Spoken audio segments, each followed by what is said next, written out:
Hay un concepto en, pues en teología, ¿no? Acuérdense, ¿cuál es la diferencia entre Biblia y teología? Porque no es lo mismo. Biblia es estudio bíblico, lo que dice y tratar de entenderlo, ¿no? Teología, que no es una mala palabra, sino es algo bueno, es la sistematización de todas las cosas que uno encuentra en la Biblia. Por ejemplo, la Trinidad, que Dios es Padre, Dios Hijo y Dios Espíritu Santo, no está de manera explícita, es decir, no se dice Dios es Padre, Hijo y Espíritu, ¿no? ¿Qué pasó? A lo largo de los años, ¿no? Los teólogos vieron que, ok, hay alguien que es Dios y que es el Padre, y de pronto se ve que el Hijo es adorado, es omnisciente, entonces tiene que ser Dios. Y luego el Espíritu Santo, lo estudias y todo lo que se habla del Espíritu Santo, que tiene personalidad, que tiene voluntad, que es omnisciente, entonces también es Dios. Entonces, ¿cómo puede ser que haya tres dioses? ¿Será que son tres dioses? No, porque más de una vez la Biblia dice que Dios es uno. Entonces no pueden ser tres, sino tiene que ser uno, pero están separados. Entonces le llamamos a eso Trinidad o Triunidad. Y eso lo hace la teología. O sea, no sé si queda clara la diferencia. El estudio bíblico, tú lees Efesios y lees Miqueas y lees esto, estudias la Biblia. La teología va tomando esos conceptos, los va uniendo y va dando ciertos principios que son fáciles de enseñar. Esos principios te ayudan a comprender otras cosas, ¿no? Pero la teología va avanzando. La teología que nosotros tenemos está un poquito más avanzada que la que había hace 10 años o hace 20, porque los pensadores, los teólogos, siguen uniendo conceptos. Y hay distintas corrientes teológicas y hay distintas formas de pensamiento teológico, aunque la Biblia siempre es la misma. Entonces, ¿teología es malo? No, es la sistematización de los conocimientos. Dentro de la teología, por ejemplo, está la eclesiología, que es, digamos, todo lo que la Biblia enseña acerca de la iglesia. ¿Cuál es su propósito? ¿Cuáles son sus estrategias? ¿Qué es lo que debería hacer? ¿Qué es lo que no debería hacer? Y eso se estudia y estudias eclesiología, por ejemplo, para poder entender cómo debe funcionar la iglesia. La soterología es el estudio teológico de la salvación. Quiénes son salvos, cómo somos salvos, etcétera. Eso es teología, ¿no? Muchas cosas, gracias a Dios, por grandes teólogos que nos lo dan todo ya desmenuzado y listo para poder comer, porque imagínate, nos tomaría 500 años llegar otra vez al mismo punto. La humanidad llegó a lo largo de muchos años a ciertos conceptos que tú y yo ya no tenemos que llegar ahí porque ya estamos ahí. Entonces no es mala la teología, pero no hay que confundir que teología es el pensamiento humano, o sea, es lo que nosotros entendemos de la Biblia. La Biblia es la palabra de Dios, la teología es la interpretación de esa palabra de Dios. Entonces, eh, un concepto teológico que tiene distintas corrientes de interpretación es el milenio. ¿Qué es el milenio? Es la interpretación de ciertos pasajes bíblicos que muestran que habrá un periodo de 1000 años en los que el Señor Jesús va a estar reinando físicamente, de manera práctica, directa. Él estará reinando en esta tierra. No es el paraíso, no es la nueva creación, no, no, es esta tierra, es este mundo, pero después de su regreso, Él va a reinar con justicia durante 1000 años. Entonces, ¿por qué estamos viendo todo esto? Porque déjame leerte lo que dice Miqueas capítulo 4. Dice, acontecerá en los postreros tiempos. ¿no? Los postreros tiempos son los tiempos finales. Que el monte de la casa de Jehová será establecido por cabecera de montes y más alto que los collados, y correrán a él los pueblos. El monte de la casa de Jehová es Jerusalén, ¿no? El monte de Sión es donde está el templo. El monte de Sión es un monte, así una montaña, pues, ¿no? Y donde está el templo. Y por extensión, se entiende que toda Jerusalén es Sión, y dice Jerusalén como capital, digamos, va a ser el centro del mundo. Todas las naciones van a correr hacia Jerusalén. Ahora, lo primero que entendemos es que eso no ha sucedido. Jerusalén no es la capital del mundo, no ha sido la capital del mundo, por decirlo así. Tiene que estar hablando de un evento profético el día de hoy futuro para nosotros. Y eso, mira, versículo 2: vendrán muchas naciones y dirán, venid y subamos al monte de Jehová, a la casa del Dios de Jacob, y nos enseñará en sus caminos y andaremos por sus veredas, porque de Sión, de Jerusalén, digamos, saldrá la ley, y de Jerusalén la palabra de Jehová. Entonces, estamos hablando de un momento en el que Jerusalén va a ser la cúspide, la capital, la sede de gobierno, de ahí va a salir la ley. Ese periodo es lo que se entiende como el milenio. Ahora, te decía que ante esta postura hay algunos que son amilenialistas. ¿Qué quiere decir que es amilenialista? Alguien que no cree en el milenio. Hay teólogos y hay corrientes que dicen eso del milenio no es real. En Apocalipsis capítulo 20 hay un periodo que dice que Jesús va a reinar por 1000 años, Satanás será, digamos que arrestado, estará encerrado, y lo que dicen es, no, no es literal. Los amilenialistas dicen no es literal.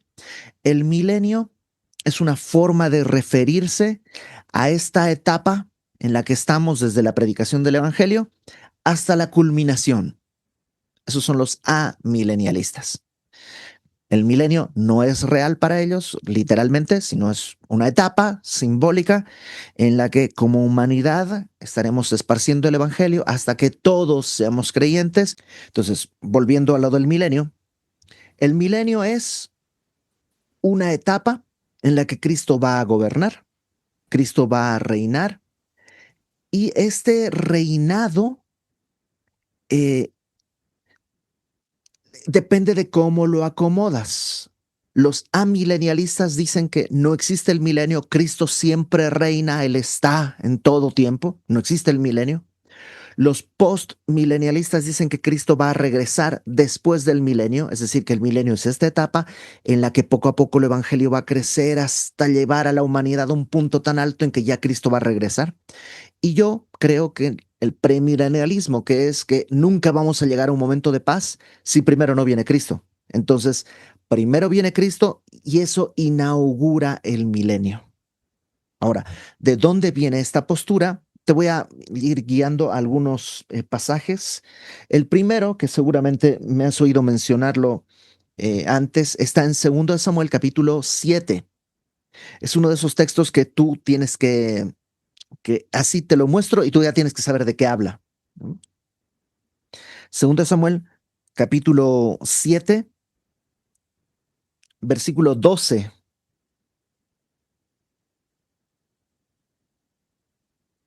Segundo Samuel, en el capítulo 6 de Segundo Samuel, David lleva el arca a Jerusalén.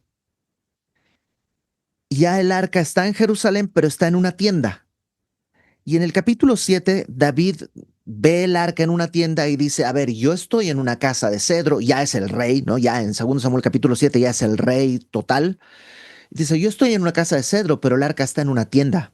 No está bien. Voy a hacerle una casa a Dios. Y aquí hay un juego de palabras con la palabra casa, porque casa quiere decir la casa, el edificio, pero casa también quiere decir familia o linaje, ¿no? Entonces, David dice, voy a hacerle una casa, hablando del edificio a Dios, y Dios le dice, no, yo te voy a hacer a ti una casa, pero no está hablando de una casa literal, sino de un linaje. Entonces, mira, 2 Samuel capítulo 7, versículo 12. Eso es lo que Dios le dice a David, ¿no? Cuando tus días sean cumplidos y duermas con tus padres, yo levantaré después de ti a uno de tu linaje, el cual procederá de tus entrañas, y afirmaré su reino.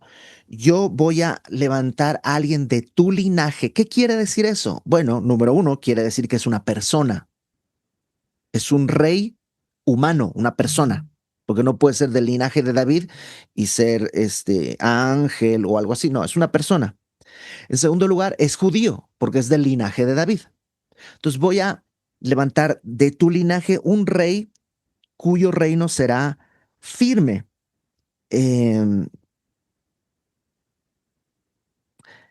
eh, vamos a leerlo desde el versículo 11 a la mitad. ¿Ok? Casi al final del 11 empieza el discurso donde dice, Dios le habla a David, Jehová te hace saber que Él te hará casa. Esto que te decías, David dice, yo quiero hacerle casa, y Dios dice, no, no, no, yo te voy a hacer casa a ti. Él te haré casa. Versículo 12, cuando tus días sean cumplidos y duermas con tus padres, yo levantaré después de ti a uno de tu linaje, el cual procederá de tus entrañas, y afirmaré su reino. Él edificará casa a mi nombre. Entonces, David probablemente pensó, bueno, pues yo no voy a poder ser, va a ser un hijo mío.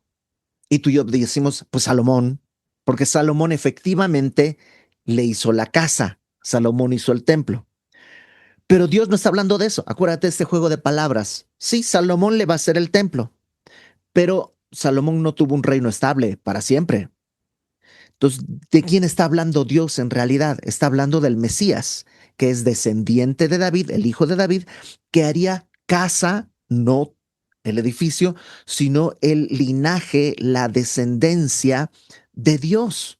Porque tú y yo, a través de Cristo, entramos, ¿no? Somos hijos adoptados a través del Hijo, a través de Jesucristo.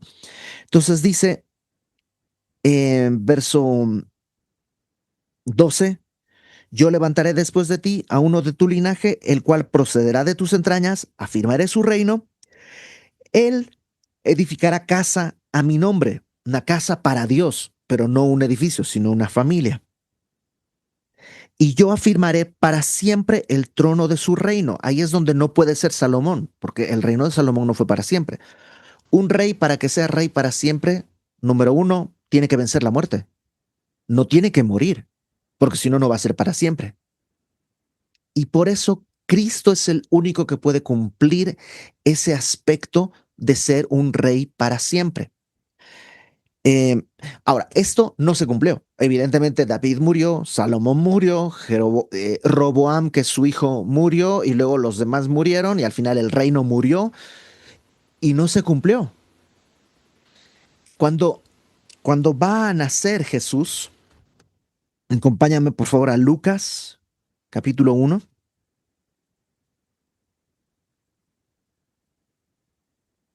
versículo Lucas capítulo 1, versículo 32. Cuando el ángel está hablando con María, le dice, este será grande, el hijo, ¿no? Jesús que va a nacer de María, este será grande, será llamado Hijo del Altísimo, y el Señor Dios le dará el trono de David, su padre, y reinará sobre la casa de Jacob para siempre, y su reino no tendrá fin. Para cualquier judío, era muy claro que lo que le está diciendo es lo que le prometí a David en 2 Samuel capítulo 7, lo voy a cumplir aquí a través de el Hijo del Altísimo que viene a través de María. Él será rey para siempre. Va a recibir el trono de David, su padre, la promesa esta de 2 Samuel 7. ¿Cuál es el punto? Que Jesús no lo cumplió tampoco, porque Jesús vino, no se sentó en el trono, no reinó, todo lo contrario, se hizo hombre, se humilló, fue a la cruz. Entonces falta esa promesa. Si nosotros pensamos que el milenio no es literal, entonces esa promesa no es literal. Y si esa promesa no es literal, entonces Dios es un mentiroso. Arlet, Nada más quiero saber qué es Lucas, ¿qué? 1:32. Ah, ok, gracias. Eh, entonces tiene que haber ese momento de un reinado, un reino judío, porque es descendiente de David, que no tenga fin. ¿Se cumplió? No, no se cumplió. Entonces se tiene que cumplir. ¿Cuándo se cumplirá este texto? Bueno, acompáñame por favor a Mateo capítulo 25.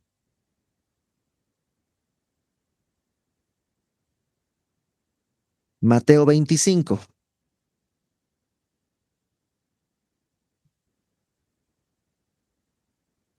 Lo que te decía de la teología es esto que estamos haciendo. Estás tomando un punto con otro punto, con otro punto, con otro punto, lo estás uniendo para dar una coherencia. El problema es que podría ser que no sea cierto. O sea, podría ser que en este punto estemos pegando a fuerza algo que en realidad no esté, ¿no? Por eso siempre la teología es perfectible o puede estar equivocada. La palabra no, la palabra de Dios es perfecta y es del Señor.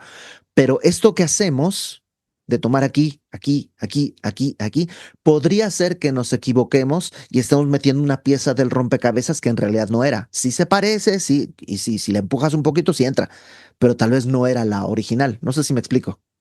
Entonces, todo libro de teología que tú leas siempre va a tener ese riesgo de que tal vez no está. Pero por otro lado, si tú no haces este pensamiento teológico, es muy difícil estudiar la Biblia porque necesitas de todo lo que han estudiado grandes hombres para poder ir entendiendo. Ahora, Mateo 25, ¿qué dice en el versículo 31?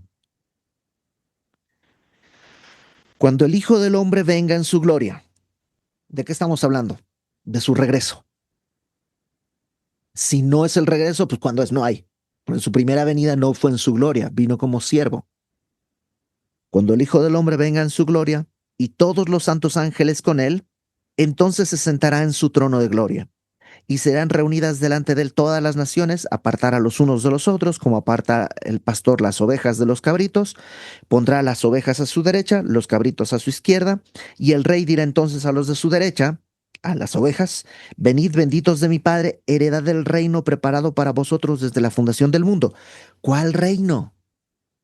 No es la nueva Jerusalén todavía, es este reino milenial en el que Cristo ya regresó y ahora va a permitir la entrada al reino a las ovejas, y a los cabritos no los dejará entrar, los va a enviar al lago de fuego. ¿Cuál es la diferencia entre unos y otros? Unos son justos y los otros no. Unos por su justicia actuaron con obras que probaron su justicia. Me viste desnudo y me cubriste, me visitaste en la cárcel, todo eso. Los otros, porque no son justos, no obraron con obras de justicia. Acuérdate que Santiago dice que la fe sin obras es una fe muerta, no puede salvar. La fe genuina tiene obras. No te salvan las obras, pero las obras evidencian que hay una fe genuina. Y por último, vamos a Mateo, Apocalipsis capítulo 20. Eh, Apocalipsis capítulo 20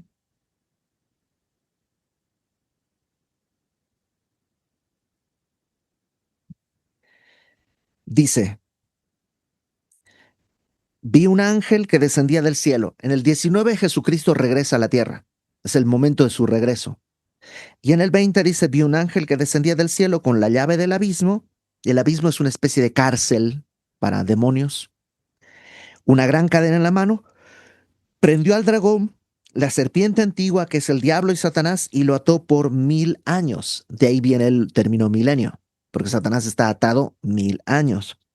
Lo arrojó al abismo, lo encerró y puso su sello para que no engañase más a las naciones hasta que fuesen cumplidos 1000 años. Después de esto será desatado por poco de tiempo. Y vi tronos, etcétera, etcétera, etcétera, etcétera. Y ahí tienes a Cristo reinando 1000 años. Entonces, eh, Repito, hay muchas posturas al respecto. El día de hoy, a mí, la que me parece más sensata es tomar la promesa de 2 Samuel 7 de manera literal. Dios le dijo a David que un descendiente suyo tendrá un reino cuyo reino no tendría fin. Pero esos son 1000 años, ¿tiene fin? No, no tiene fin, porque cuando termina esos 1000 años, Dios deshace todo y Cristo sigue reinando por la eternidad en cielos nuevos y tierra nueva. Entonces no es que tiene fin. Eh, Ahora, vamos a Miqueas, porque todo esto era para poder entender que Miqueas está hablando de ese momento. Es esta tierra, hay naciones, o sea, va a haber mexicanos, y va a haber alemanes, y va a haber, no sé, eh, de Costa de Marfil, y va a haber australianos, sigue habiendo, pero Cristo está reinando físicamente desde Jerusalén.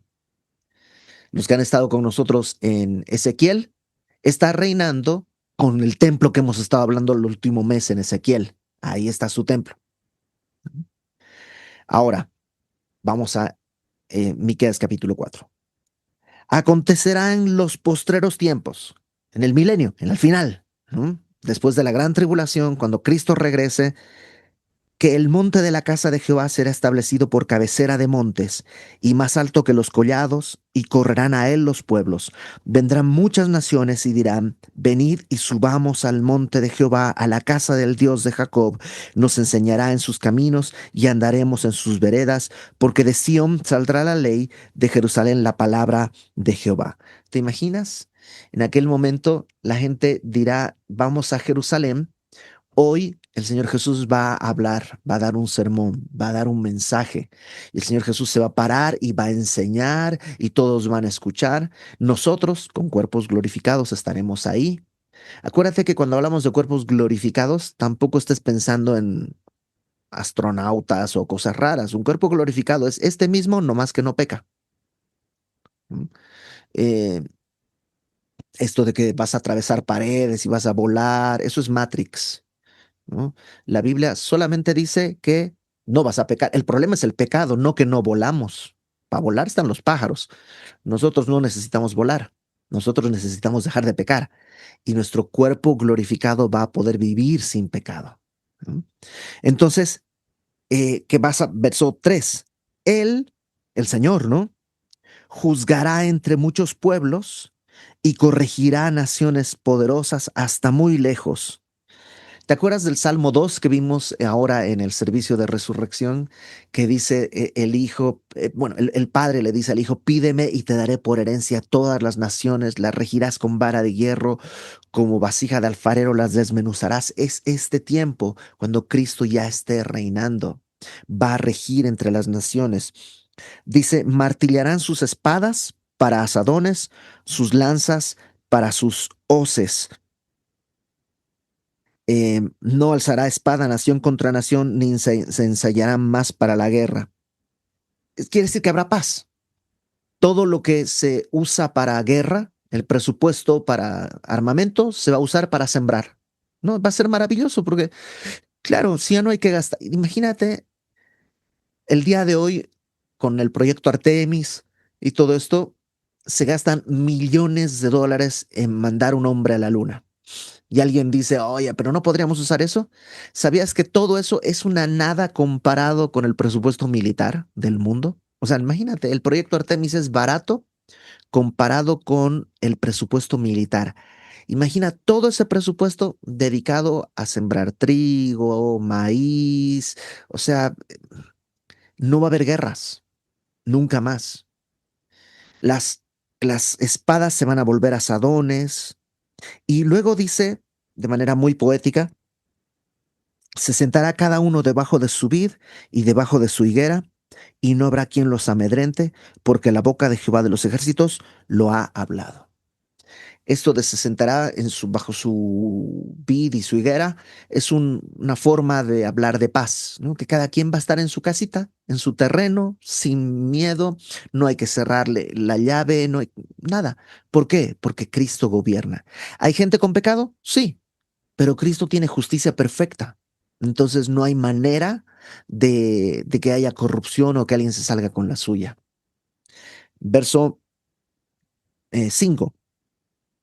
Aunque todos los pueblos anden cada uno en el nombre de su Dios, nosotros con todo andaremos en el nombre de Jehová nuestro Dios eternamente y para siempre.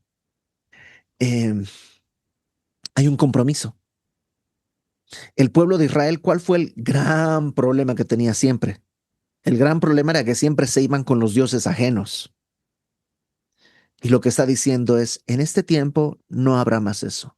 Va a haber fidelidad, van a poder ser fieles. Ahora, aterrízalo esto a tu vida, porque todos anhelamos esto. Uno, el día en que todo corra hacia Cristo.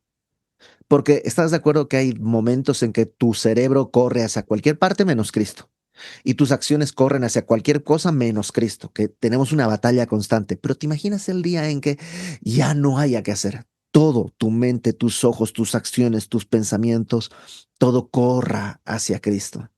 Que Él sea quien dicte las normas, las leyes, que tú escuches completamente. ¿Sabes qué va a pasar? Va a haber paz. ¿Puede suceder eso este día? Sí, espiritualmente. Cuando su Espíritu Santo está en ti, Él puede hacer que todo esto sea realidad, que tus pensamientos, que tus acciones, que tus deseos sean solo para Él y puedas vivir en paz. Y que Él garantice que habrá fidelidad. Vas a poder decir, aunque todos se arrodillen ante otro Dios, yo voy a ser del Señor, no por mi fuerza, sino por la obra de Dios mismo. Verso 6. No solo va a haber paz, fidelidad, sino va a haber restauración. En aquel día, dice Jehová, juntaré a la que cojea, recogeré a la descarriada, a la que afligí, pondré a la coja como remanente, a la descarriada como nación robusta, y Jehová reinará sobre ellos en el monte de Sión, desde ahora y para siempre. Esta nación, que acuérdate, en este tiempo eh, están a punto de ser conquistados e invadidos por Asiria o en el sur por Babilonia dentro de poquito. Dice, esos que yo tuve que corregir por descarriados van a estar restaurados. Y lo mismo tú y yo vivimos, ¿no? ¿Cuántas cosas hicimos como descarriados y de pronto Dios dice, te voy a tomar y vas a ser un remanente?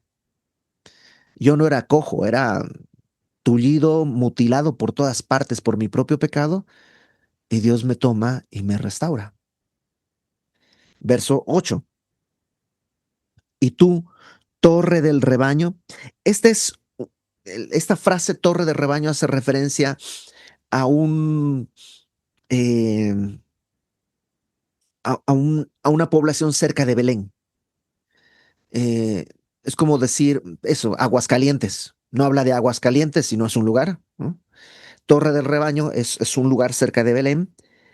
Y fortaleza en hebreo es Ofel, que también es un monte cerca de Jerusalén, es un lugar cerca de Jerusalén. Entonces dice, tú, torre de rebaño, fortaleza de la hija de Sión, hasta ti vendrá el señorío primero, el reino de la hija de Jerusalén. Lo que está diciendo es que a ti va a venir el rey. Ahora, verso 9, eh, es como si te pintó el paraíso, por lo que va a venir cuando Cristo reine, cuando Él esté aquí. Bueno, pero volvamos a la realidad. Ahora, ¿por qué gritas tanto? ¿No hay rey en ti? ¿Pereció tu consejero que te ha tomado dolor como de mujer de parto? Duélete, gime, hija de Sión, como mujer que está de parto, porque ahora saldrás de la ciudad y morarás en el campo, llegarás hasta Babilonia, allí serás librada, allí te redimirá Jehová de la mano de tus enemigos. Acuérdate que te acaba de pintar el paraíso, ¿no? El Cristo reinando, pero ahora eres un rebelde. O sea, en este momento el pueblo es un rebelde. Y dice, ahora lo que estás viviendo es dolor y no es todo lo que viene. Vas a ser llevada a Babilonia, vas a ser deportada. Y uno pensaría, y ahí aprenderás a respetarme. Pero no dice eso. Dice, ahí yo te voy a redimir, te voy a comprar de la mano de tus enemigos. O sea, ellos van a los enemigos por su propio pecado y Dios los va a comprar. ¿Te acuerdas de Oseas? Es lo mismo. Permítame un segundito. Ok. ¿Puedes cerrar la ventana de la sala? La de la sala. Gracias. ¿Te acuerdas de Oseas que le da todo a su esposa y su esposa se regresa con sus amantes y dice, "Ay", y luego Oseas tiene que ir y comprarla de nuevo? Es lo mismo. Dios dice, eso voy a hacer, te voy a redimir de la mano de tus enemigos. Pero ahora se han juntado muchas naciones contra ti y dicen, sea profanada y vean nuestros ojos su deseo en Sión. Claro, las naciones van a querer destruirla, mas ellos no conocieron los pensamientos de Jehová ni entendieron su consejo. Ellos no pueden escuchar a Dios, están tan ensimismados, por lo cual los juntó como gavillas en la era. Los va a recoger, las gavillas en la era son las gavillas que se ponen en el piso para ser trillados y luego nomás se recogen y se avientan así para que la cáscara se vaya y el grano limpio caiga a tierra. Entonces se las voy a juntar como gavillas en la era, los voy a poner ahí. Levántate, trilla, hija de Sión, porque haré tu cuerno como de hierro, tus uñas de bronce, desmenuzarás muchos pueblos y consagrarás a Jehová su botín y sus riquezas al Señor de toda la tierra. Eh, lo que está diciendo básicamente es, eres como trigo que voy a poner en la era y voy a aplastar, voy a trillar, voy a el trillo era como una tabla, digamos, con unas como piedritas abajo, que lo que hacen es que pasan por el trigo y lo desmenuzan, no lo aplastan, sino que lo descascaran. Imagínate eh, que agarras un poco de trigo y lo haces así, termina descascarándose. Pero si tienes 10 toneladas de trigo, con la mano no vas a poder hacerlo, te vas a romper la piel. Entonces se tiraba en el piso y se trillaba. Y lo que dices, te voy a limpiar. No va a ser fácil. Y te voy a pasar el trillo, vas a ser aplastada, vas a ser desmenuzada y vas a consagrar a Jehová el botín y todo para el Señor de la tierra. Entonces, primero que hacer, les muestra lo que va a venir. Un día yo voy a ser tu rey. Ahorita no quieres, pero un día yo voy a ser tu rey. El costo es que vas a tener que vivir la deportación, vas a tener que vivir la soledad, vas a tener que vivir el dolor, pero te voy a redimir. Como la esposa de Oseas. Al final, ella pues termina viviendo casi como, pues, como un desecho, pero Oseas la ama para ir y comprarla y volverla a tomar. Ok, preguntas sobre este capítulo, sobre todo lo que estuvimos viendo.